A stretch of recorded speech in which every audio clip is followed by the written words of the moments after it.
The Ten Commandments are included in Exodus 20 and Deuteronomy 5. They're virtually identical with only minor and insignificant changes. The first of the Ten Commandments is, "You shall have no other gods before me." But what does this mean exactly? One popular misconception is that God is saying that the Israelites can have other gods as long as the God of Israel is number one. They read the first commandment to say, "You shall have no other gods who are more important than me." In other words, I have to be the most important one, but you can serve others if you want.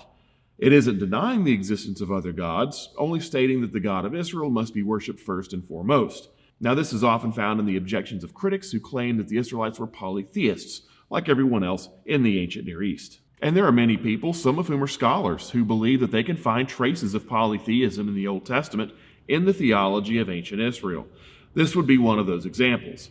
Except that this belief isn't exactly true. We could see this by looking at the original language. If we were to translate the phrasing used here very woodenly, it would be, "You shall have no other gods to my face." While this is the most literal way we could translate the wording here, it's better translated as, "You shall have no other gods in my presence." You see, the Hebrew Bible typically expresses abstract ideas in concrete terms.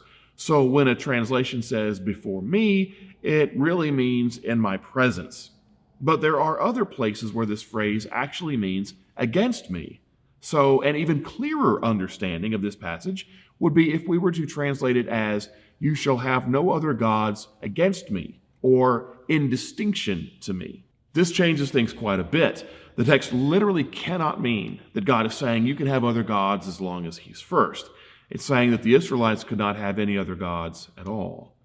So it's popular for some critics to claim that the Hebrew Bible is contradictory when it comes to the exclusive worship of God. But if they're going to try to make that case, they're going to need to find support from somewhere else, because the text here could not be any clearer. No other gods.